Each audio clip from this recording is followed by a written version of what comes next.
5 thing that you must know before rhinoplasty. 5 चीजें दोस्तों rhinoplasty surgery से पहले जानना बहुत जरूरी है। बट दोस्तों वीडियो में आगे बढ़ने से पहले देखिए बेल आइकॉन को प्रेस करना है, यूट्यूब चैनल को सब्सक्राइब करना ना भूलें, जिससे अनेक उपयोगी वीडियोस का नोटिफिकेशन आपको समय समय पर मिलता रहे। दोस्तों सबसे पहला चीज है कि यू आर आइडियल कैंडिडेट हो कि नहीं।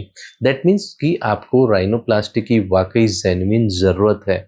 दैट मीन्स आपका जो है नोज है उसमें जो भी इंडिकेशन है, आपका नोज टेढ़ा है, नोज आपका फ्लैट है, या नोज पे हम्प है, या आपकी जो है टिप पे प्रॉब्लम है, या आपका नोस्ट्रिल वाइड है, या ओवरऑल आपका जो नोज है वो आपका जो रेस्ट ऑफ फेस है उससे मैच नहीं कर रहा, तो आपका आइडियल कैंडिडेट है। सो सबसे मेन चीज हमें ये देखना है। ऐसा नहीं है कि बहुत सारे लोग कहते हैं कि मेरा नाक अच्छा नहीं है दोस्तों। So basically you are a primarily motivated and genuine patient for rhinoplasty surgery, पहली बात। दूसरी बात आती है दोस्तों कॉस्ट फैक्टर। दोस्तों राइनोप्लास्टी सर्जरी कराने से पूर्व आपको अपना राइनोप्लास्टी सर्जरी की कॉस्ट के बारे में भी जानना बहुत जरूरी है कि आपकी कॉस्ट क्या है। बहुत बार क्या होता है कि कॉस्ट के चक्कर में बहुत बार हम राइनोप्लास्टी सर्जरी करा लेते हैं और हमारे रिजल्ट्स अच्छे नहीं आते। बहुत बार जहाँ पे राइनोप्लास्टी सर्जरी नहीं होती है या किसी भी सर्जन को बुला के कराया, there are so many factors, लेकिन आपका नोज वाकई में जो सर्जरी होनी चाहिए वो उस कॉस्ट के चक्कर में आपकी नहीं हो पाई। इसलिए आपको ये जानना जरूरी है कि जो मेरी नोज पे जो प्रॉब्लम और डिफॉर्मिटी है, चाहे वो प्राइमरी हो चाहे वो सेकेंडरी राइनोप्लास्टी है, इतनी कॉस्ट आपको लगेगी। क्योंकि दोस्तों एक स्टैंडर्ड कॉस्ट होती है, वो फिक्स होती है। ऐसा नहीं है कि बहुत बार क्या है कि कम कॉस्ट के चक्कर में आपका नोज खराब हो जाए। तीसरी दोस्तों बात है रिकवरी टाइम। आपको ये भी अपना देखना है कि मेरे को जो है मेरी सर्जरी के बाद में रिकवरी में कितना टाइम लगेगा, मेरे जॉब से मुझे कितना ऑफ लेना होगा, कितने दिन की मेरे को छुट्टियों की प्लानिंग करनी होगी, ऑपरेशन के बाद क्या क्या काम मैं कर सकता हूँ नहीं कर सकता।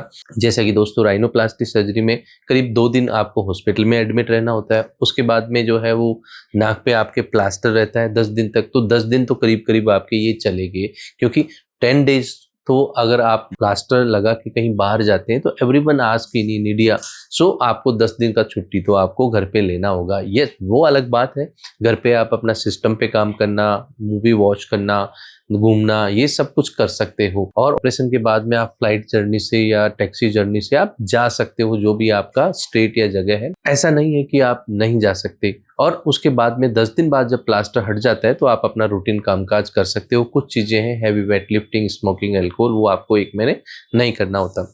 इसके बाद दोस्तों पॉसिबल रिस्क। चौथा, आपको पॉसिबल रिस्क भी पता होना चाहिए कि राइनोप्लास्टी सर्जरी के बाद में क्या होता है कि कुछ रिस्क होते हैं। कई बार क्या है, यहाँ पे जो है आपको जो है वो ब्लैक निशान वो हो जाते हैं, कई बार स्वेलिंग भी होती है, कई बार स्वेलिंग उतरने में भी टाइम लगता है। अब आपको 11 दिन 15 दिन बाद कोई शादी या फंक्शन है तो वो सारी चीजें भी दिमाग में आपको रखना चाहिए। यूजुअली नहीं होता बट कई बार पॉसिबिलिटी है। फिफ्थ इंपॉर्टेंट थिंग्स कि एक्सपर्ट रिजल्ट जो है मेरा, एक्सपेक्टेड रिजल्ट जो है वो मेरा कितना आएगा। कि दोस्तों बहुत बार क्या होता है कि अगर आपका नोज डेविएटेड है, सो डेविएटेड नोज को स्ट्रेट करना 100% पॉसिबल है। ओवर वाइड नोज है उसको नैरो करना भी पॉसिबल है। एक चीज होती है, बहुत बार हमारा जो टिप है उस पर बहुत स्वेलिंग होती है, एक्नीज होती है, स्किन मोटी होती है, तो आपके रिजल्ट आने में it will take more time. So usual से ज़्यादा टाइम लगता है, तो ये भी हमें मान के चलना चाहिए। ऐसा नहीं है कि मेरा टिप बहुत बड़ा है और आज मैं सर्जरी करा लूँ 15 दिन बाद मेरी शादी है, तो वो पॉसिबल नहीं है। अगर आपका नोज टेढ़ा है, नोज स्ट्रेट हो जाएगा, आप 1 महीने बाद शादी कर सकते हैं। बट अगर आपका नोज ब्रॉड है, टिप बड़ा है, स्किन में आपको प्रॉब्लम है, तो आपको वेट करना होगा। ये 5 चीजें इंपॉर्टेंट हैं जो आपको जानना बहुत जरूरी है before to the rhinoplasty. Thank you.